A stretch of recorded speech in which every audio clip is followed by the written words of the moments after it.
are. Yep. So this is the East Hampton Affordable and Fair Housing Partnership. It's Tuesday, January 10th at 6:49. Okay. Should I zoom it or anything fancy? No. I'm not sure that the Zoom works, but you know. Get close up. Let's not just pitch. All right, so the first thing on our agenda is a discussion about the East Hampton Overflow Shelter, which we've actually been discussing amongst ourselves for a couple months because you couldn't make it last month. But I think we just kind of wanted to learn a little bit more about sort of the operations so that we can try to figure out if there's some way we can sort of support or help out in the future. So this is a partnership between ServiceNet, Soldier On, and Our Lady of the Valley. Our Lady of the Valley provides the cooking teams. We have about 80 to 100 people who cook every night of the week from middle of November to the middle of March, roughly, maybe longer depending on the season. The Soldier On vets, up to this year, they volunteered to drive the guests from the Center Street shelter over to our place and then pick them up in the morning and drive them back. In addition, one driver would stay overnight, even though he was not really trained to do anything. I mean, we just felt there was a presence there, and so you didn't have 5 homeless guys hanging out in the basement without some sort of supervision. And that's pretty much it. I mean, it's worked. This year we had an issue with the Soldier On volunteers asking to be paid, which was really not a problem. It was the way the whole thing came down was it was kind of like I don't even know how this whole thing happened, but it was almost like the Soldier On vets didn't want to do it anymore, didn't want to drive. And that's really our problem, is if we can't get the guys over. Right. And then we started looking at alternatives, either using PVTA or maybe creating another volunteer list of having drivers. But that's a logistical nightmare, and there's an insurance issue and all that stuff. So it's been working with the Soldier On. They have their own van. They bring the guys over. They pick them up. Every once in a while, if a cooking team doesn't make it, they give me a call and I run down and prepare an emergency meal, or I grab a pizza or something like that for the guys. But And it's 6 beds? it's 6 beds, and for the most part, I think this year we've been about maybe 4 or 5 beds a night. So these guys are screened. It's at Center Street, so there's nobody with any kind of they have to be dry. It's a dry shelter. They're kind of trying to weed out any of the problems, the troublemakers, because the goal is not to have any problems out here, because this is a working parish, and the parish has embraced it pretty well. They've been very supportive of the program for years now. This is eight years now we're doing this, and it's a great opportunity for the parishioners at OLV to sort of live their faith and actually see homelessness up close and personal. And the guys are tremendous. They're just great. A lot of them usually help out. They have chores they have to do around the shelter. They have to clean up after themselves and that sort of thing. The linens are all taken in the morning. They're kind of like bundled up, and then the driver then takes them over to the prison in which jail is it? The Hampshire County Jail, where they volunteer to do the laundry for us. Okay. So I should have mentioned them too. I guess they're part of that as well. In addition, we have some other parishioners who take care of the kitchen stuff, and we get donations from Mike Superson for food and that kind of stuff. Does the jail do the linens for the shelter, the other shelter too, or just for I you guys? don't know if they do. Maybe I don't know if they do or not. Actually, maybe they do, and maybe that's the connection. Yeah. Is it mostly? Do you find it's like a lot of the same guys every night, or it really varies? It varies from year to year. This year we have like a 19-year-old. That's the youngest I think I've seen. Wow. There were a couple of young A couple of years we've had young people who not actually young. We had a problem. Like an adult, huh? Yeah. Yeah. And so the goal is to, if we can offload the guests who are not problematic, in Center Street, that opens up their beds for everybody else. And they're trained to deal with a lot of Right. issues there, so. So the folks from Soldier On, are they people who are participating in some program? Yes, Yeah. usually they're in some sort of recovery, and Okay. up to this point, they were doing this to sort of give back and sort of stay on the program. Okay. But rightfully so, they had a valid point. A lot of times these guys were staying overnight, they were missing interviews and things like that, so they wanted to be paid. And there was a whole big hubbub about, we can't afford to pay them. And it turns out they were asking for like $50 a night. And between ServiceNet and Dave Sullivan actually broke this deal.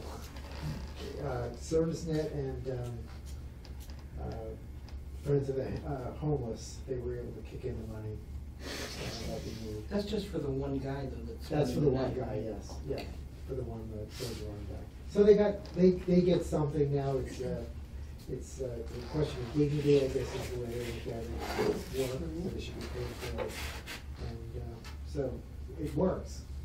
To be honest, if we started thinking about paying them, and it's like, well, if we pay them like a livable wage, like a $12 or $15 an hour wage, it's gonna be a lot of money that we can't really afford. So we had planned not to open up this year because of that issue, and then Dave Sullivan stepped in and broke a deal. And it worked.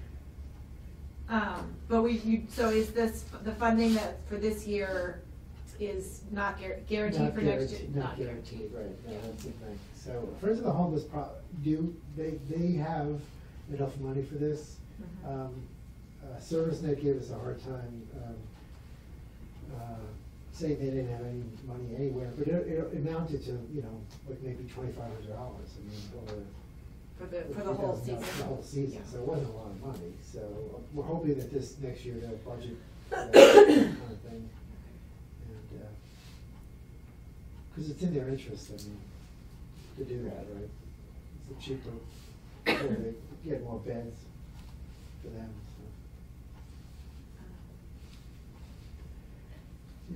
Just to clarify, so the payment is for the one guy that stays overnight? Yes, Okay. yeah, they split it basically. Okay. ServiceNet and Friends of the Homeless. Oh, okay, Yeah. thank you. And so at this point, if whoever is supposed to be there from Soldier On can't make it, do they provide? They're supposed to provide Somebody else? fill in, yeah. And there's sometimes mix-ups, and the very Right. first night, the two Soldier On guys showed up without the guests, and I'm like, what are you doing here? Hello. And they just, there's all kinds of communication snags like that. But, yeah, they're supposed to provide, and they're supposed to do their own training, so if there's a new guy, they'll tandem. So the guy drives in at like 5 o'clock or 6 o'clock to drop them off, and then there'll be another guy who shows up at 11 who relieves that guy. He takes the van back to Soldier On. Okay. They come and pick him up in the morning, and the Soldier On volunteer, basically there's a recliner there, they just sleeps there while the other guys are sleeping in the cots. We've had walk-ins, we've had people trying to walk in, just knocking on the door and said they heard there was a shelter here, I need a place to stay. A couple of people looking for dinner, meals, it's heartbreaking. Yeah. But Can you take them when they just walk in? we're not supposed to, because we don't know if anybody coming in has alcohol or drugs. So the ruling is if it's a bitter cold night, if it's a life-threatening weather, we tell them to go to the safety complex. The police will let them stay in the lobby for, in that situation. Or we call Center Street and see if we can get them a voucher to head over to Center Street if there's one.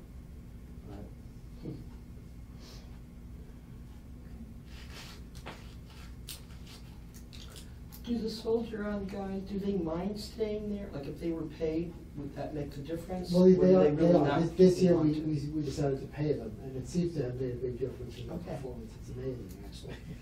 I was thinking maybe if you got a homeless person that's a steady customer, you could train them Yeah, to supervise. The problem is the population changes year to year. I mean, these guys who are here now that I know, we're not the same guys I used to see them on the streets in Northampton. I mean, they'd be out there panhandling, and I recognize them, I'd be talking with them. They're just gone, I don't know where they are now, so hopefully they get jobs and have somewhere. And actually, many of them do have jobs. A lot of them, they all have cell phones and they all have jobs. A lot of them have just low-paying jobs for whatever reason. A lot of health issues, you know. But the meals are designed to be, you know, the cooks cook for them. Obviously, it's all homemade stuff, and then we encourage them to sort of sit around and you know, socialize with the guests. So. And then what time do they leave? Usually by 7 or 7:30, the dinner's done. They're supposed to clean up, and then they get ready. They watch all the TV. There's a VCR and stuff there, or a DVD player, and they watch all the TV. And they're still trying to get the cable for the Super Bowl. Usually Ledbetter takes them all out on Super Bowl Sunday. He takes them somewhere, and they watch the game, and they come back late. So that's been his version.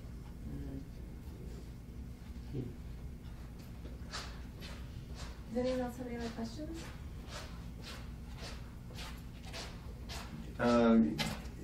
Is there ever a situation where somebody from the parish kind of needs to stay because Soldier Run couldn't get anybody or anything like that? No, we were looking at that. We were looking at that when we realized that we didn't have the transportation we need. You know, we were thinking about, you know, maybe we try to tap into the Knights of Columbus. We have a men's club kind of there, and getting volunteers to stay, and that wasn't going over too well. That wasn't going over too well. Would you like the names of at least one person and possibly a second at some point? I'm asking because I'm perfectly willing to maybe camp out for an evening Yeah, or night or whatever. Father Gene, who used to be the pastor. And there's another guy in the building that I live in who's Yeah. he used to run a sober living place here in town for men. Well, see, so- that was our plan, is if we couldn't get somebody to stay, we'd still have the issue of the transportation, but Right. the other thing was getting volunteers to take turns and stay over. We'd have to get enough volunteers, and it's you know, we could do it, it's a logistical, you know, thing we have to Yeah. overcome. So there's 3 people, right? I mean, you and 2 friends, is that what you Well, said? me and one friend, Okay, so. so there you go. Let's start the list tonight. So who do we need to talk to? Well, I mean, right now, there isn't a need for that, I mean, because Soldier. Well, I understand that, Yeah, but you yeah. don't want to wait until the last That's minute true, that's true. to try and find That's somebody to true. fill in the gap, you know? That's true. We still have the issue in a case like that, though, of transportation. Right. That's really the bigger. Although transportation, I think we can handle. It is a matter of getting the guys to stay over. That would be a problem. Are you offering to drive too? Well, you know, I'd have to check with my car insurance to see just what they would cover. But if there weren't any problems with that, I wouldn't mind driving, but I can't fit more than 3 people in my car. Well, yeah, along and with me, you know. you need multiple, because we talked about that, you need multiple cars and you Right. have a big, So- so we looked at that, but logistically, it's a challenge because of the number of people, insurance implications. And then you're doing this every night, basically, for, you know. Well, it's not something that I'd be willing to do every night, No, but that's what I certainly mean. something that I could do as a stopgap. I mean, the way the cooking teams work, we have 80 people. So really, I only cook maybe 4 times a season, if that many. So the more people you have, the less burden it is. And most people are willing to cook, not as many people are willing to stay over. Or drive for the matter. Well, if you did it, couldn't you go up there and then take the van and bring the guys down here? That's still a matter of whether or not the van is insured for somebody that's not associated with their program, Oh. you know, that kind of thing, so. And maybe that's something that could be worked out, So but which van, what van are we talking about? Are you talking- whatever one Soldier On uses. Oh, I see, all right. So you Is know. that their since- van? That's their van, yeah, and that's parked up in Leeds, up at the VA. Yeah, so since I'm not one of their people, Yeah. they probably would have little difficulty saying, here's the keys. You also have to get it back at night, Uh, because it has to be there overnight. So who would I talk to about doing that? Well, You or? I mean, me ostensibly, but I would have to, I mean, there's really not a plan to do that. I Okay. mean, we need at least, you know, we probably need about I'd say at least half a dozen, maybe more, maybe a dozen people to make it so that everybody isn't staying home every night, you know, so. Well, again, for right now, I'm just talking about the odd situation where at the last minute, somebody can't show up, you know? What happens like in inclement weather, if it's like a snowstorm? That's always a challenge, it's Yeah. along the text. So Soldier On used to be pretty reluctant to drive, and since we've been paying them, it's amazing how that works. They're not as reluctant No, anymore. no. We usually just, we try to keep it open at all costs. If the weather's really bad, then Katie Bernecki, who manages the shelter over at ServiceNet, we're in constant communication, and we just decide last minute, and then we let the cooks know. So the way the coordinators are organized, it is, we have a coordinator for each night of the week. Okay. So it's like a phone tree kind of thing, so they contact me, I contact the coordinator for that day, and that's the only problems. If there are any problems, they're supposed to go to the coordinator. They don't always go to the coordinator, sometimes they go right to me. Sometimes they don't go to anybody, and I never hear about it till 3 weeks later, but it's supposed to be the coordinator deals with the problems on for their folks. And that kind of distributes the load in terms of the problem solving. And how did you decide on 6 beds? Was that just I'm like? not sure, it's Father Gene Honan, who was the pastor here years ago. He started this with Jerry Fix. Do you remember Jerry? Yeah. Yeah. So they were doing it up at St. Mary's, and when he came from St. Mary's to here, he decided to, I'm not sure why 6 beds. We actually have room for more. 6 beds is actually the optimal size for the, if you look at the parish hall, we need many more beds than that, and it starts to become obtrusive to the parish. That hall is used constantly. Okay. So right now it's more, the beds are there in the background, people got very used to them in the winter, but it doesn't take up, a lot of room. And the guys very often fold them up and put them away. And you said on average there's been about 4, so Yeah, it's not this like season's there's about over. 4, yeah. So Center Street's able to basically handle. I mean, ideally, if they, usually it's what guests they can send over that don't have problems. Okay. So if they have a mix that's, got a lot of problem guests, then we may give 1 or 2. Okay. Even though it's a bitter cold night, and Mhm. they're probably double booked. Yes, Okay. wherever they are. But they're screening them carefully. They're screening them, yeah, so. Okay. But where do East Hampton homeless people go? Northampton, probably. The shelter up there, and there's Grove Street is up there, and Center Street. Right? I mean, this has been the question that the committee has had, because we don't see a big presence, because we don't have shelters in East Hampton. We don't have the social services. Right.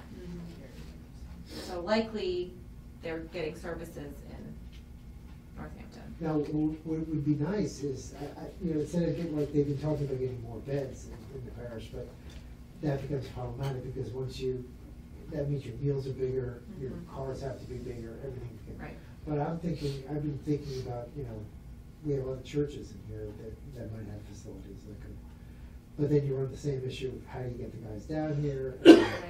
So I don't know if there's some way we could work out transportation is really the issue. Is the issue. Yeah. We might be able to get people to stay at these other churches. I've tried to talk to other churches in the area. No one seems to return my calls. Well, I shouldn't say that. They have their own programs. Yeah. Some of them, a lot of them are doing their own, like the Feed 100 and that kind of Right. thing. So they have their own programs. But this would be something that could be easily replicated. In the places that had the facilities. So. Right. Is there anything that you need from us right now, other than just? Well, up Now until that a we've- few months ago. Yeah, when you I was needed money. getting people to drive and stay Yeah. over. So I'm gonna think about making that list though that you were talking about. You're right, if we had a list of names, we had talked about publicizing this more and just trying to get a list of names of people that would be willing to stay over and possibly drive. I don't know. Because I'm not sure that Soldier On is the permanent solution. Right. They did it this year, they were paid, you know, Willie is right now managing that, but I thought he had retired from this, and I guess Jack Downey kind of made it sound like Willie is doing this as a favor to Jack, so I don't know how many years that's good for. But one thing I know for sure is if those Soldier On guys aren't there, we really don't have an overflow shelter, so. Okay. And that's kind of what I said. Yeah, so that's the key. When is the planning gonna start for next year's? When do you guys have these initial conversations? Let's see, November is when we open, so usually about September or October, we start having the conversations. Hi, sorry to be so late. Maybe we could put it on our October calendar Yeah. and check in. Yeah, September, Well, that'd October, be great. yeah. Great, great. Okay.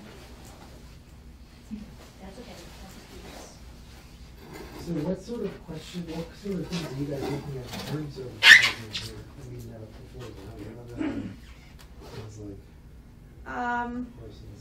We don't have anything, the most recent thing that we're doing is, we got approved from CPA to do some more housing rehab and to do some first-time homebuyer work. Mhm. But we don't have anything before us now for in terms of, projects, production, or anything. Where do we stand in terms of the percentage? 7.2. And what's the state mandate? I'm sorry? What's the state mandate? 10. Yeah. Good enough. We're getting there. I think we're coming close to not having much space to produce much more. Yeah. You know, the chances of getting a 300-unit apartment complex, I think, are, but. Unless we do Corbusier, Mile High City. Then we can do. So yeah, Jessica, have you heard, there's not much in the pipeline in terms of projects. I mean, the last big property is 1 Ferry Street, so, but there's nothing active there right now in terms of a developer that wants to do anything, so. It's like a $2,500 project, so. So if you know anybody. Yeah. Just out of curiosity, that's the big empty Mhm. shack Yeah, There's there's, no windows. there's no- Yeah. potential Yeah. brownfields issues, it's from Yeah, a no, permitting standpoint, yeah. It may not even be able to nearby be for a long rehabbed. time. Yeah. I was told by a developer that the only way that it could be feasible to make the numbers work is if there was no acquisition cost. So, Here. the property owner currently has it on the market for $3 million, so. Yeah. Hmm. What about the property next to East Hampton Savings on Route 10? That's going to be Cumberland Farms. The whole thing? Well, no, just a portion. I love Cumbies. On the Rotary? No, oh, No, no, no. I'm thinking of the other East Hampton Savings Bank, I always put that big one out. I think this is really helpful for us to kind of get a better, I knew the overflow shelter was there, but I really did not know much about the Yeah. details, and I think this is helpful for us to be thinking more about, how East Hampton fits into the various, services that are available. Now, you know about the convent, right? At the Old Sacred Heart Parish, right? Do you remember we were trying to get? Yes, I remember, yes, we were trying to Well, convince it him. turns out, Father Doug decided to, he's giving it to Sisters of, Sisters of Providence? Okay, yeah. To work as a shelter for homeless, unwed mothers. Oh. Homeless unwed mothers? Yes. It's a very specific. I thought Murray wasn't a. With brown hair and then, Hey, I'm just grateful that they're not using it for just files, which is Right, what they were using. right. So that's a plus, That is a plus. yeah. Where is Providence? Is it like in? Sisters of Providence is Holyoke. Holyoke? It's Holyoke, yeah. Yeah. They have a Their huge- mother house is up behind the old Providence Hospital on Riverdale Street. The end of Main Street before it turns into Riverdale. So they're On giving. the hill. It's gonna be run by the Sisters of Providence. The Okay. diocese is basically gonna own that, so that'll Okay. come off of the burden for tax burden Taxes. for them, yeah.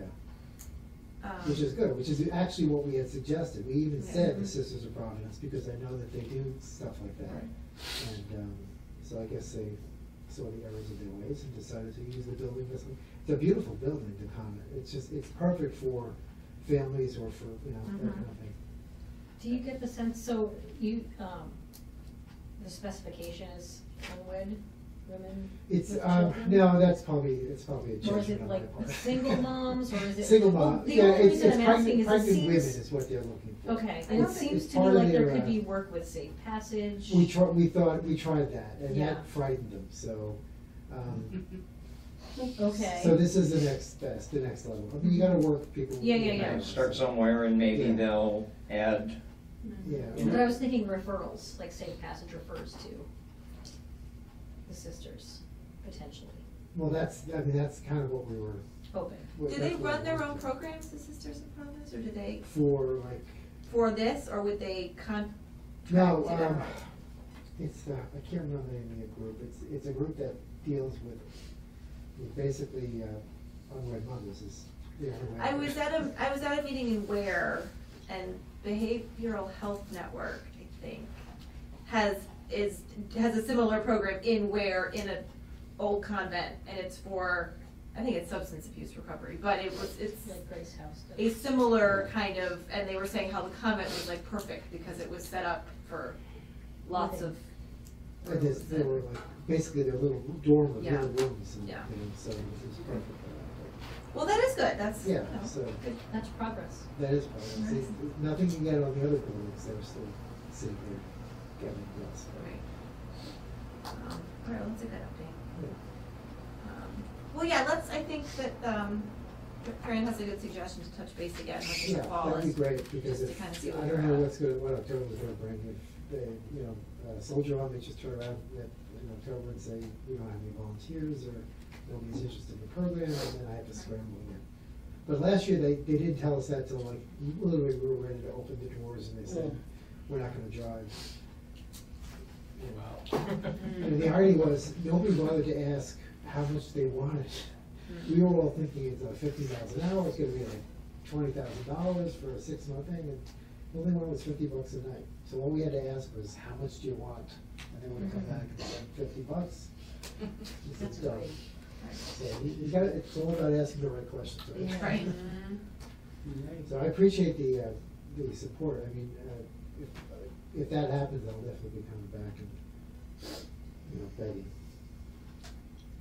See if you guys have any ideas. All right, yeah, I mean, it's good for us Maybe to take some names. think about it. Okay, thank you very much. Thank you for coming. you.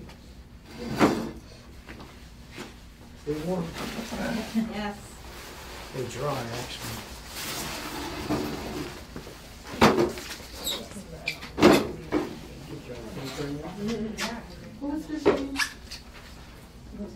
Mike, And what organization does he work with?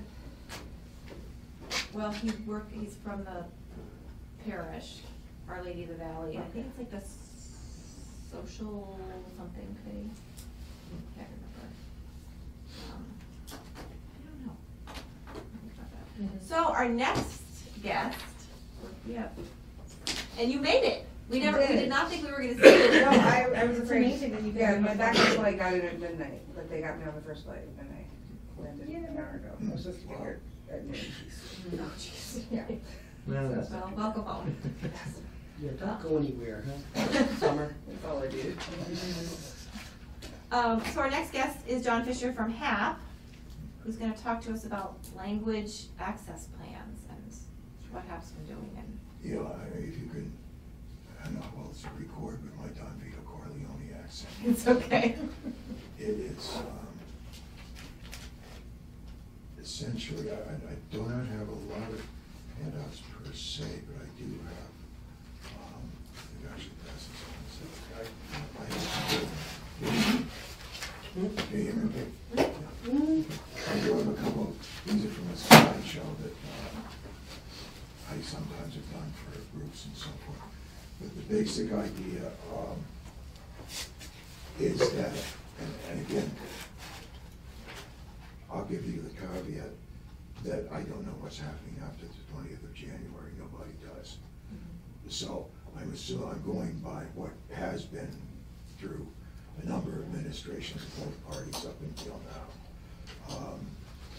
And basically, what's evolved, and HUD particularly has been working on lots of federal policy, which in turn the state has also adopted, is that any time a municipality or any sort of nonprofit or basically anyone getting federal monies either directly or indirectly, even if you got like $100 of federal money, then everything you do has to be covered by the concept of a language access plan. HUD has a timetable that they've set up that was just starting, and again, I don't know what's going to happen with it now.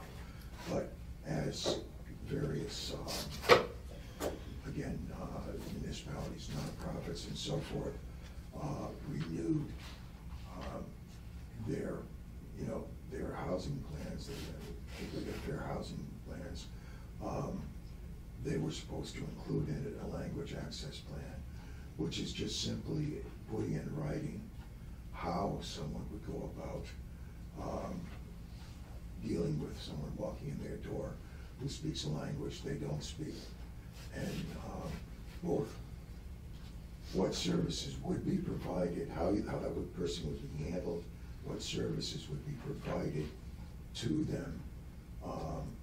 There's something called the four-factor analysis, for example, that talks about within one service area, and for a municipality, that's basically everybody who's in the municipality, that above a certain level, a certain population, there even would need to be translations of vital documents. A vital document is defined as being really pretty much any major document that someone has to use in terms of interfacing with it. Deeds, legal documents,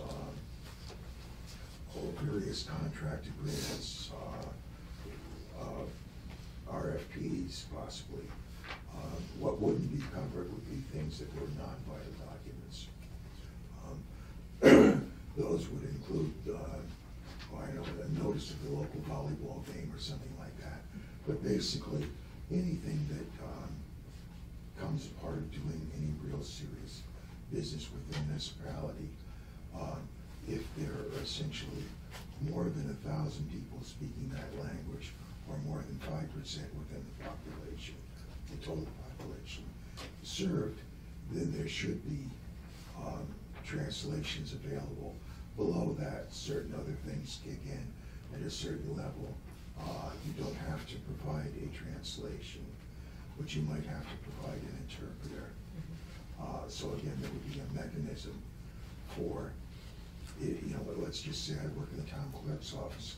I'm there by myself and someone walks in, and probably if they address me in Spanish, most likely, then I'm gonna have to know pretty much how to handle it. And probably someone would know that. But if I walked in speaking Urdu or some such thing, there should be some sort of a mechanism by where I could get across the fact that's the language I'm speaking. If I walk up and say, just around and say, and start speaking at you and you don't speak Russian, then you have to figure out what I'm talking first of all, and then how you go about getting me, if you will, or getting someone to make sure that you can speak to me. And again, a language access plan is really just the sort of how this is going to happen, and it usually assigns one person who would be the language officer, who would be sort of the one you go to with questions. Also, it would imply, for example, training staff in terms of what to do in those situations, so they're comfortable with it. Probably minimally having them have one of these I Speak cards that the census uses. And again, it would be, it's just me being with them. It's louder than I am, I apologize. Jim could tell you, the problem is to get me to tone down rather than raise my voice. And basically, that's pretty much what it is. Again, to some extent, most municipalities have some idea of it, but this is actually putting it together. And the other thing is it also needs to include a mechanism for, if you will, determining what languages fall where within that four-factor analysis. For, because some things you get on in terms of census data, but that's anywhere from 1 to 10 years old. There's a couple of other sources that you can get online. HUD has actually put some interesting maps up on its website that you can go to now. But also, really, to some extent, there should be a mechanism where, again, that person in the town clerk's office, if 4 people walk in and they're all speaking Arabic, that might be the thing that tips the town off to the fact that you now have a language group you didn't have before. So that the mechanism should also be to kind of constantly monitor, review, and bring it up to date. That's basically what it is. I have, again, a few copies here. Instead of a couple of copies. Again, it's just sort of the basic pieces that you can see in the language access book. It seems to me that the schools would be one of the places that would know first and foremost. They might be, for a languages municipality, are. that might be an excellent one to do it. Yeah. Yeah. Unless there's no children involved. Yeah. Right, And I but- mean, the other thing is that often there is a situation too where, for example, the fallback position in these things is often that the parents who speak little or no English will bring their 7-year-old from the last 6 months who's not fluent in English and have the kid translate. Right. And unfortunately, that although if they really want it, you don't turn them down, but really they should not be the ones because you might be talking about any number of things that the parents normally would not like to have discussed with their kids. So that, but yeah, the schools can sometimes be, we would think sometimes be, I think probably police and fire might notice it a great deal, more likely to notice it, but it really is just that you have a mechanism for every year or so, really sitting down and doing an analysis, seeing if anything has changed, getting input and so forth. And again, this becomes part of, I don't know where East Hampton is on this, but have you gone from an analysis of impediments level to the furthering housing step yet in terms of? What is that? Sorry? Well, that's part of, this is part of that, right? Right. Yeah, that's part of that, yeah. The affirmatively fair Yeah. housing. Affirmatively Yeah. affirming. Yeah, it's supposed to AI, right? Yeah. It's supposed to be, it basically is the same thing, but it's more on steroids, essentially. It's taking more of a direct, proactive role in trying to find out what's there rather than just, sort of doing a kind of a quick once-over. And again, I can tell you nothing about, this has been best policy, they've been moving with it. I know Springfield had to deal with some of this stuff a while back. Other municipalities are, and certainly some of the nonprofits are looking to this. And again, there'll be a new head of HUD, there's a new president. I don't know what it will be after that. It's a useful tool to have nonetheless. We have, at HAP Housing, we do have something called the Fair Housing Initiatives Program, which is an education and outreach program. And under that's sort of technically the reason I'm here this evening is part of that. Within a certain limited number of organizations and municipalities, I'm willing to work with them to, I can't draft it for you, but again, there's templates around that actually, that it's common elements to everything. And I've actually done it now with, I've sort of talked to some municipalities. I haven't done it for any municipalities, but I've done it for 4 different nonprofits around the state. So I have some familiarity with the process, and I, you know, if, again, this would really be East Hampton's call, but if you wanted to work with me, we do have funding for another year for this program starting the 1st of February, so I would be able to sort of be a resource to you at least. And as I say, we do have to do that's a slide, so we do have a slideshow that we can do for people and stuff like that if you know, want to get into more of the basic training stuff, but that's. Okay. Great, that's really helpful. My question was gonna be, have you done this with other communities, so just answer that part. Yeah. But other communities have developed a language access plan? Other communities have, and again, I'm not sure who everyone has and hasn't. Springfield, I know, was working very much with that. Jerry McCaffrey might be somebody to talk to on that. And again, I could probably get you some of the other ones that have done it. As I say, I've done it with nonprofits. The elements are essentially the same, although there would be some thought, and that's to some extent when you do it, there's templates to use, but it's best not to just simply whatever go to Uxbridge and take there and you know, just do word substitute East Hampton for Uxbridge and you got it. But rather it would be the process to talk, you know, who around here would be schools, you know, or you know, community centers, things like that, would be ones that would be good input to it. You know, obviously the census data and stuff like that, obvious. How often is census done? 10 years, I think. 10 years. Yeah. It's 10 years, and they have the ACS every year, which is the Yeah. shorter Short, version. It's a quickie thing, yeah. So you have data that's more recent. And that would reflect the languages that people You speak? should, yeah. It should. There's huge margins of errors with these. Yes. So that's. I was just wondering how thorough is it, you know, There's huge does it get out to most people or not? The way The the census, model. the 10-year census does, but the Yeah. American Community Survey, which is the ACS, is not, is like you're saying, it's just not as reliable. Yeah, Yeah, it's a random sample. yeah. But yeah, so my question about the plan is like, it sounds like developing the plan itself would be relatively easy, but I'm just interested in the implementation pieces with the city, like what would that take? And like, would there be costs involved? I mean, obviously I saw the signs, but what about like interpreters? Is that actually in the budget? I mean, obviously it has to be because it's a mandate, but. Probably not. I mean, one of the things that most end up using is first of all, you obviously identify people, you know, you have working with you who speak the language, and often that covers the more common languages.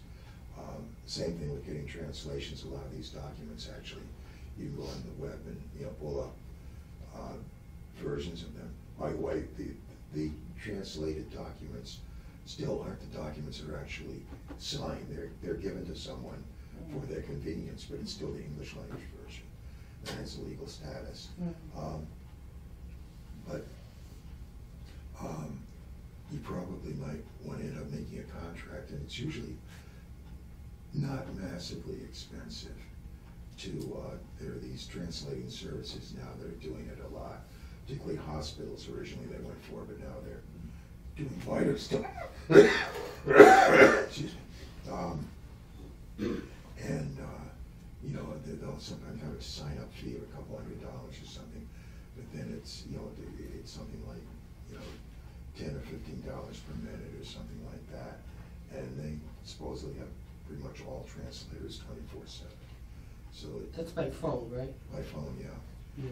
If you can do it video, if you run into someone who speaks ASL, or so, you know, in other words, basically, I mean, they are hearing impaired sufficiently that they need that. And the one thing that I learned when I started working with this, which I just assumed that you could do the same thing by just printing something out and showing it to the person, but in fact, you have people who've grown up in a deaf household, and it really is another language in different contexts, and sometimes you don't really get it across in the same way. So that, and you know, that can be done. Again, in a sense, all you need is a computer or a laptop with a camera and a microphone, and you can get that service from them too. And so does this apply specifically to the housing functions of the city? And in other words, once if you take federal money, Mm-hmm. then it's everything you do, even if it's the Rotary Club puts on gives a $2,000 grant to do some little thing. But if it's sponsored by the city, because you have federal money somewhere, then it's included in it. So what other departments or what other committees are talking about this? Besides us. Yeah. Nobody. Nope, I think it came to us. It came to us when Kate came to me, I notified the mayor, and the mayor said, sounds like something. Oh, for that's housing right, partnership." it came to us in general. And I think partially because Kate had mentioned that she was going to go talk to the housing authority because of how the federal money, and so if the housing authority needed to have a language access plan, and the city does as well, then it would make sense to have one collectively Mhm. between us rather than each of Yeah. us Yeah. doing it individually. You also, if you're part of a consortium, sometimes a multi-city consortium can do it as a group too, or if there's a real consortium, I mean, they're already doing something. Like a regional thing, so. Yeah. Seems like that would make sense. It seems crazy to me that every tiny little municipality has to do their own Yeah. plan. But I guess that's It based depends- I on. mean, but it's based yeah. on what is Yeah, living but in they're the regional, community. it's often regional though, don't you think? No, I guess you're right. No, because like West Springfield, there's a huge Russian Yeah. population, Right. and Yeah. Ludlow, there's a Portuguese population. and- But you spill over into Indian Orchard and Right. Chicopee and, Yeah. maybe it depends. So it sounds like this is something that HUD wants everyone to do, but it hasn't really been enforced. They are doing it, That's they're rolling it out essentially, Mhm. and they have actually hit some municipalities.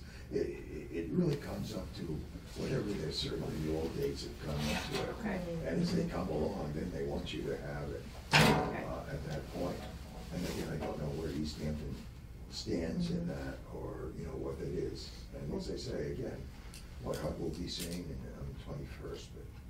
And this committee doesn't deal with the HUD funding stream that would come to the city, right? Well, CDBG The is CDBG. federal, it goes to the state, and then Yeah. gets to. Okay, So so it's federal, not just Yeah. HUD, it's federal, so, okay. Yeah, DHCD has its own online LAP plan, and though and it requires anyone who gets money from it to have theirs as well. But they actually have done some stuff in terms of making things available too. So I'm just throwing this question out without knowing the data point for East Hampton and Mhm. what the languages may or may not be.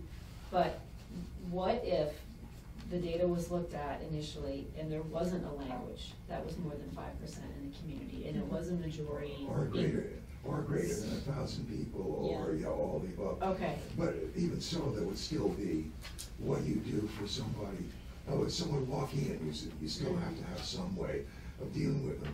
In other words, again, the difference between translation and interpretation is a pretty high thing.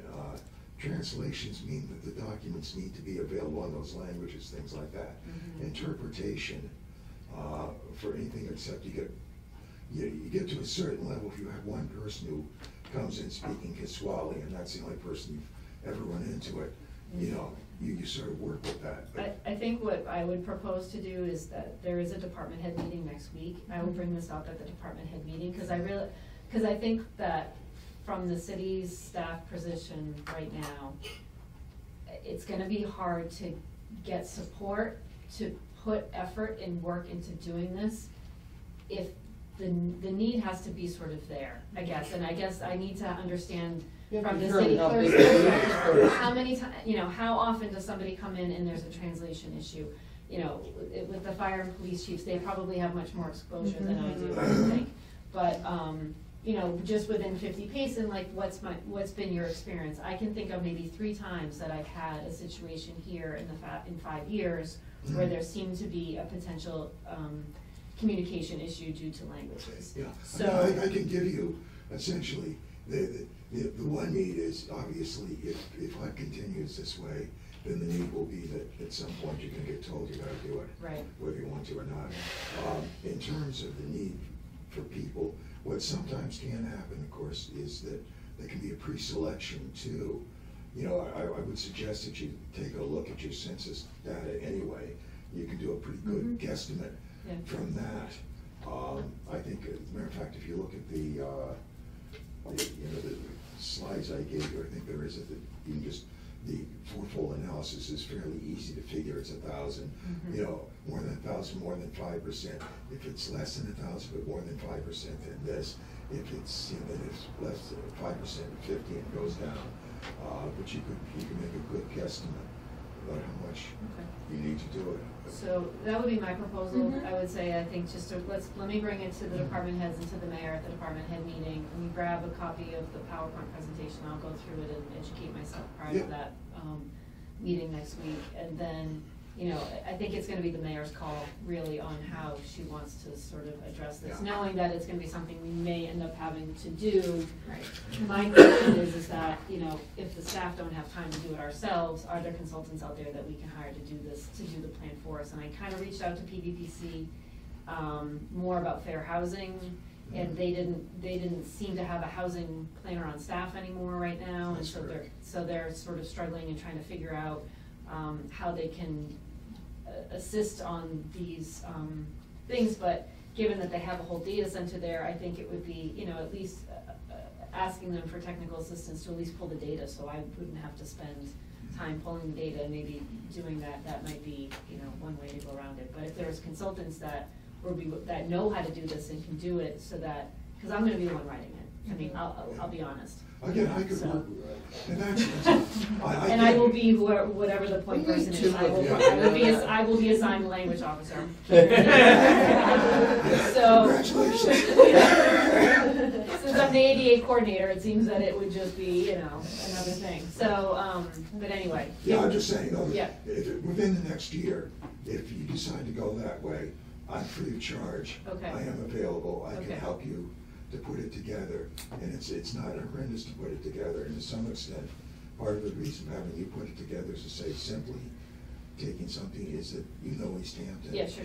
And sort of like, Do you have? you want to craft a plan that's going to do the things. You have the outline, but do you have an actual example that you can send me from a municipality?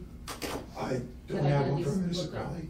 Again, I could show you, the one I could show you, and I've got a copy of it with me, is, Even if it's nonprofit, I think that's fine. Yeah, So, a full okay. plan that I can at least just look at and understand, like. This is half housings. Okay, so like how long is it? Okay, so it's not like 50 pages long, No, it's no, like no. 10, all right, No. so. I think plan, I'm thinking Like, like, No, no, this is really, again, it's sort of Okay. like if, then what? Okay. And, how. I can have this? You can have that. That's yeah. great, Yeah, okay. these are public records. Okay, I wrote that one, as I say, I wrote it for some other agencies as Okay. well, but it's no great, okay, this is great, thank you, all right. Is sign language completely universal, or is it different from one language to the other? Does anybody know? in what sense? Like, is it Well, I fair know a or lot French? of it's Well, like symbols, you know, like we- man is hat and all that kind of stuff. But I also see a lot of spelling going on, so I Yeah, don't know. well, it's Would American you Sign need- Language, ASL is American Sign Yeah. Language, so yeah. Yeah, no, they're different versions. So if you had a Russian that was deaf, then you'd need someone that spoke Russian Sign Language. Mhm. That could get Potentially, tricky. Yeah, that would actually. be challenging. Yeah, and that might be a small enough group to call that there would have to be some other reasonable accommodation made, then you come up Or with maybe a something. family member or Yeah. somebody besides a 7-year-old. Yeah. I mean, part of this is really just getting back to taking what hopefully you do anyway And writing it down. and writing it down. So again, I mean, if you want me, you know how to get me. It's good to usually give me a little bit of a lead time, because I travel a lot, I do a lot of consulting all over the world actually. So that, but I'm usually here, at least mostly 3 days a week. And available if you want. Well, if you have any other questions, give me a call. Thank you. Thank you. Polish is the most common. Yeah. Where? That's not so Yeah, I was Yeah. trying to find that information on the census. There was, I wanna say like, the CDBG coordinator, I think she said like around 10 years ago, 12 years ago, I wanna say Vietnamese or something, there was a like a Pacific language Mhm. or language that was, It wasn't Khmer. I don't know. Khmer, I think, are more over across the river, Vietnamese more down around the Springfield area, Russian West Springfield. Yeah, I don't know, I'd have Well, to this ask her is- again, this but I is don't, From the 2000 census, and there are 95 people who speak Chinese, and that would be the only one that pops up. Mhm. I know we're getting a lot of Turkish people in the we'll figure it area. all out. Yeah. Yeah. We don't need to figure it out. No, it's just interesting, it is interesting. Yeah, it is. I'd be interested to hear what the other department heads, Mm-hmm. Yeah. you Does know. Nancy phone speak out of those Yes, she meetings? does. That's Yeah. good. Do you want me to translate any of the, DHCD is the Department of Community, Housing and Community Development. We have to bring our glossary. Yeah, you know, And that- it's our CDBG is Community Massachusetts Development Regional Block Grant. Yeah. Cause you're still learning all of our, Yeah, I'm I trying thought, to I be just figured I'd sensitive pounce to on Jim later, get him to answer all these You questions. gotta ask for a translator. Yeah. that. Right. I don't know why, but he's There's been another avoiding com- me lately, you know? Too many damn acronyms you're asking me for. Thank you, John. Thanks. Yeah, Very are good. you from the Feel better. Northampton HUD or the state HUD, or where are you from? I'm from HAP, actually.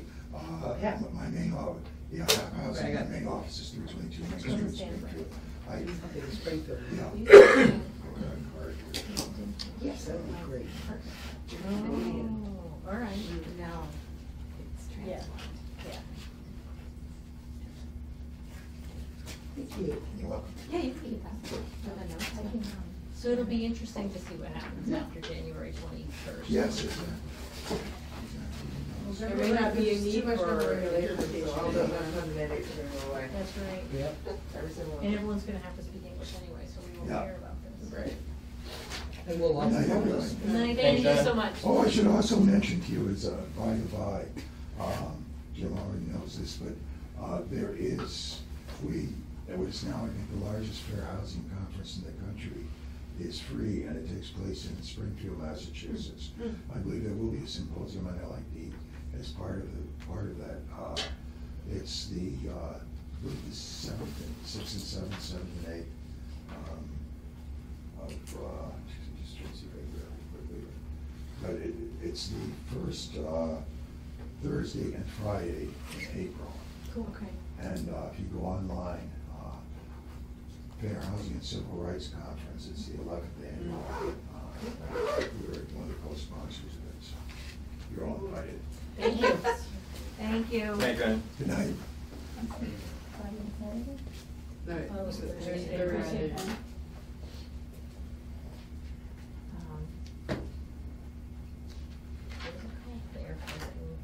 Fair Civil housing. rights. Civil rights. Yeah. So Jessica, just procedurally, if so let's say the department heads were all like, yeah! Would we make a recommendation, or are we out of it? I don't know. Okay. I that don't was just my answer. Let me procedural just, question. yeah, let me just bring it up at department head meeting and see what the people think. See if somebody else wants to jump up and say, I'll do it. April 6th and 7th. You bring it up, you have to do it, you know that's my rule. Oh. You know that's my rule. You find it, you clean it, yeah. You can come up with the idea, it's your job to figure it out. Hmm. Maybe we should get John to send him an email. So, Okay, well, let us know, because I'd be curious what. yeah, I'll keep you posted. Okay. Yeah. Okay. The only other thing on the agenda is the same thing that was on the agenda last month. Because I haven't done anything, but, Is there anything you want other people to do? well, I think that what we need to do is get it on the good news page, right? This, our little video. This is your video? Yeah, and it's on our page already. Yep, I put it on the planning department a while ago. Okay. So I think that Can we that's, send it to Pat Ruff and ask him to do that? yes, I think we need to do that, You right? wanna do it, or I can do it? I can do it. Where is it now? It's on the housing partnership, Facebook page? no, the housing Okay. partnership You page don't on have the a city's website. Right. And it was posted on the East Hampton Planning Department Facebook page a while ago. Did anyone watch, were there any comments? I can't remember. I think it's you. And then I'm going to renew my discussion with Kathy about sound bites. Okay. Because I think I do think that we have to figure out a way to condense 38 minutes into something Soundbite like. catchy that we could, figure out what to do with it, right? Yeah. And With jazz. with jazz music. And Intro, outro. Title screens. I don't know what you're talking about, but yeah. What was the third thing you said? The third you were doing, call somebody for the For which? I said I was going to talk to Kathy at ECAT about But before that, Good News Page. okay, all right, is that it? Some bites. That's- I no, might that's have it. said, I might have mentioned Soundbites. Jim. Did I say something else? No, I think Jackie mentioned telling someone. Yeah, Pat. That's the Good News The Good guy. News Okay, page. all right. And then, what else do we wanna do? Right now. Do we wanna just do that Do for we now? wanna, Do we wanna have a forum? Do we wanna like Did we- do something? did we do did you already go to the city council and tell them Yes. about it? Yes, that How'd that happened. go? Well, it was the same night as Oh, Sanctuary yeah, City. so maybe we do it again. Well, no, I mean, they heard it. Yeah, They were, I went first, so they were paying attention to me. And lots of other people heard it. Yeah. They were all in the room. And I've had people comment to me, oh, I saw you on TV on this housing thing. Oh. So I think That's people awesome. are It's watching being it on the TV. It's in the rotation. Yeah, it's Yeah. a rotation on public access. So it would be nice if there was like something timely coming up that there'd be like a connection to why we would wanna Piggyback. like Mhm. watch it, Right. which I can't think of anything off the top of my head.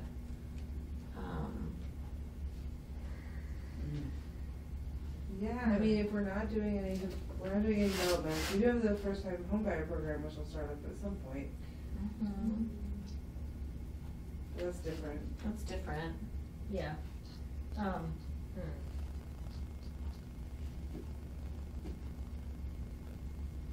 Think about it. Yeah. Are you Yeah. doing anything with the CDBG award this year? Some- We're already in the middle of You're doing good, stuff. okay. Yeah. Cause I feel like that would make sense, if there was something happening that was belated, that then we could, but there's no election. Well, there is. This year is mayor not and until- city council. No, it's not, but it's this year. It'll go by fast enough. There's a conference. When is that? November. Yeah. November. November. But you're right, I mean, this will be relevant at that time. Mm-hmm. Maybe you can make it part of if they hold a debate or something. Yeah, we've talked about that We previously. should force every candidate to watch the entire thing And then comment and then on. comment. That's right. Yeah. Well, I would think, given the current, well, Trump. You